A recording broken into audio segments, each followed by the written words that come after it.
Good morning sa inyo lahat dyan mga kabayan. Dito tayo sa bahay ngayon. Araw ng Sabado, no?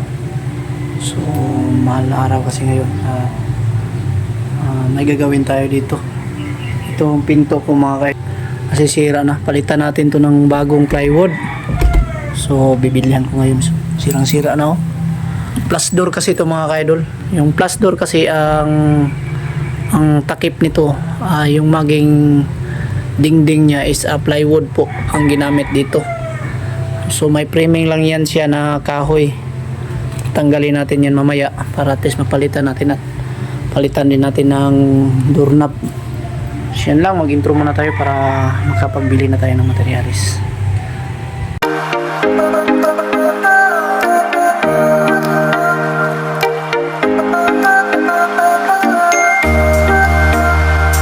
Yan mga kaya, nabaklas na po natin yung pinto dito. Ano, yung hinges natin, tinanggal na rin natin dito. Yan o. Dito yung pinto. Isang piraso lang. So, yan po yung ipapalit natin dito.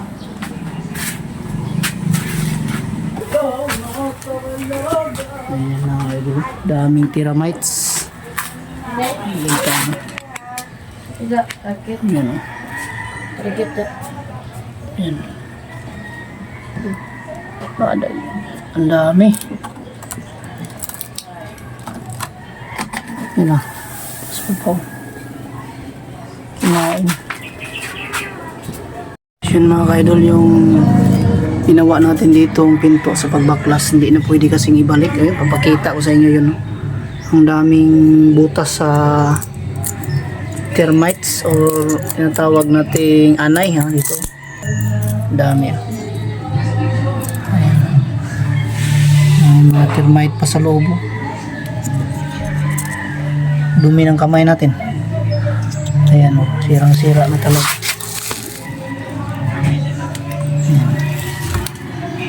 Hindi na po siya magamit. So parang kinain talaga ng mga termites. Pangit na masyado.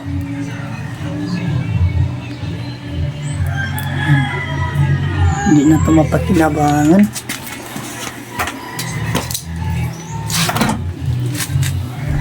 Dito kinain mo sa gilid.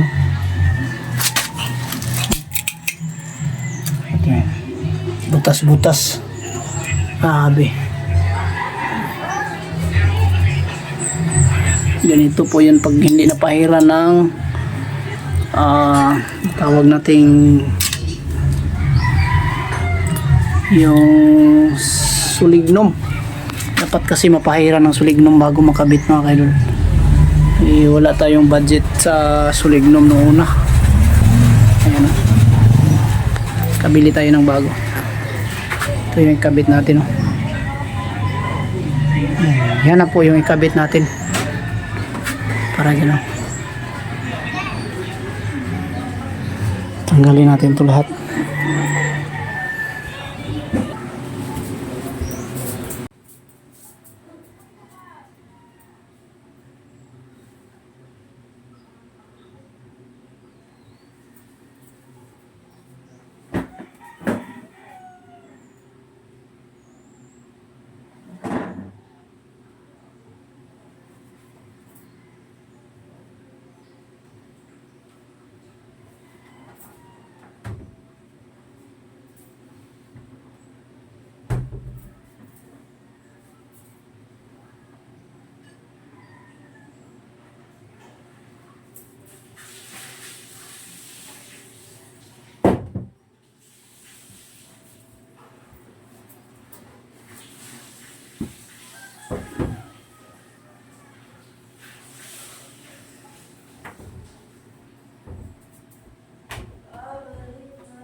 sa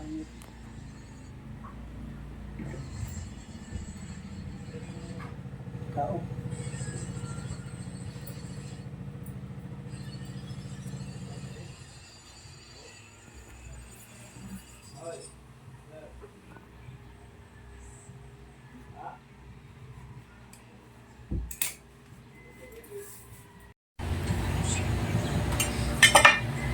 Ito yung sukat natin mga kalods. So galing po siya dito is 6 cm siya. Pwede siya 6 cm, pwede 6.3. So 6.5 hanggang 6.5 lang galing dito sukatin natin. Ito, layout ko po ay sa 6.3 lang. Tapos iskwala natin yan. Ilahan natin sa likuran para pagbutas ay hindi sobrahan.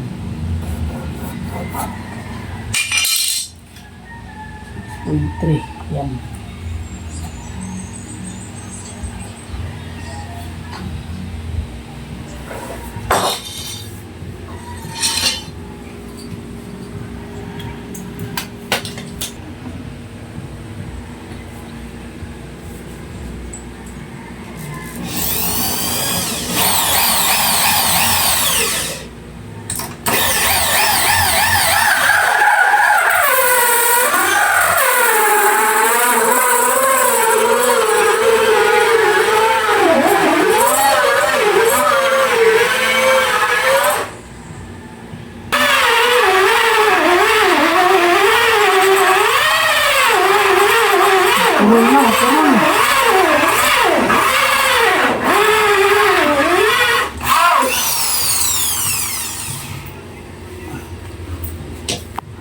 Mukulidrig.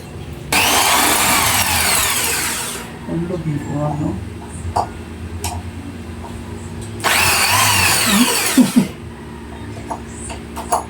Sira na isa daw. Ayan mga kaidol, yung set natin na pangbutas kasi purol na ito. Mapurol na. Hindi na pwedeng gamitin kaya may spare tayo dito na hindi pa nagamit.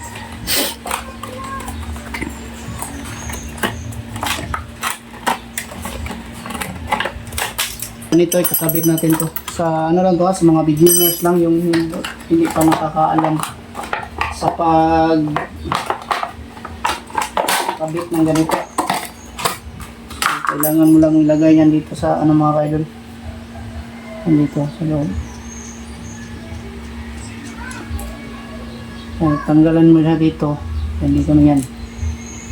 Pag lagay mo yan dito, tanggalin mo yan kasi nakalagay yan, lagay mo dito sa ilalim. Balik ulit yung ano, yung tornilyo. Yan, balik. Tapos higpitan.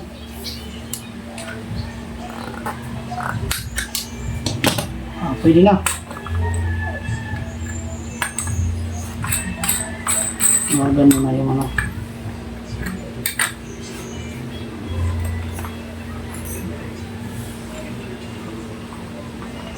Hindi kasi namin maayos-ayos tong bahay na mga kalods kasi yung lupa kasi dito sa government yung lupa namin. Kaya yung bahay ko gusto ko sana ayusin pero ayaw ko kasi baka paalisin kami ng government dito, no? Oo. Tsagaan na lang namin ito.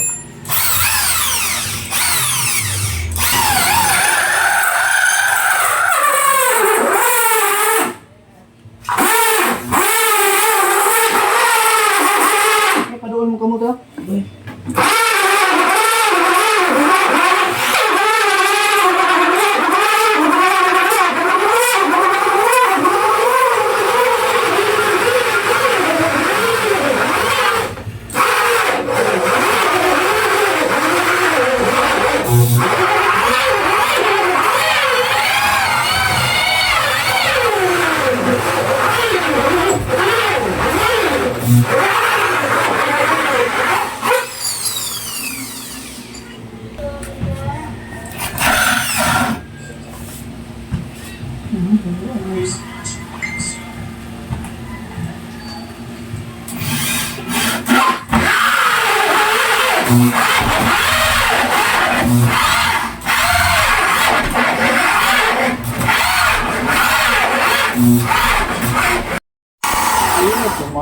rin na. Kumanin mo ako.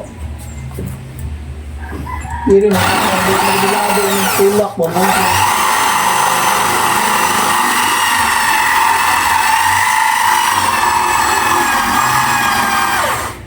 Uminom. Sige, mapil tayo.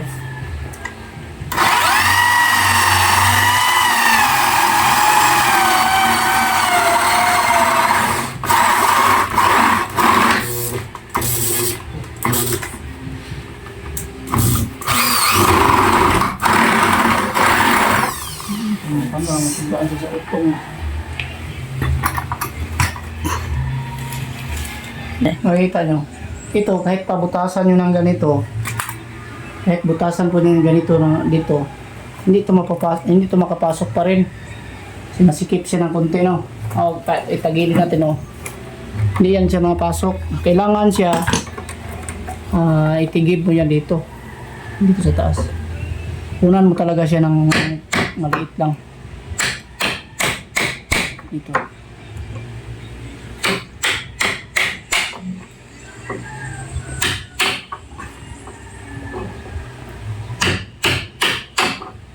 Tapos dito sa baba.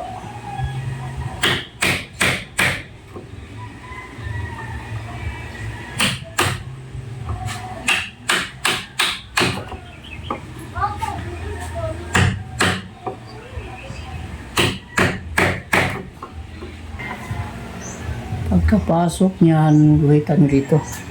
Tapos dong, tapos. Butaan, hindi makakita sa kuwan. Tapos dyan. Sabi mo na yung butos sa liso. Ayan. Para maibaon to. Ayan. Itong ginuhitan natin, kailangan kunong yan.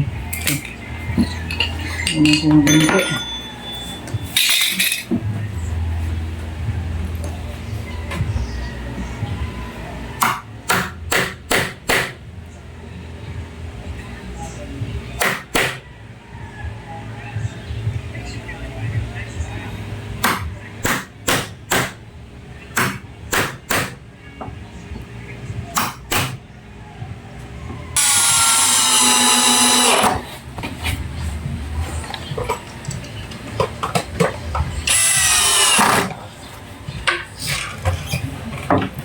Mga ka-idol, magandang hapon sa inyo dyan at nakabit na rin natin sa wakas yung pinto. Lagyan pa natin ng lock niya para secure ba?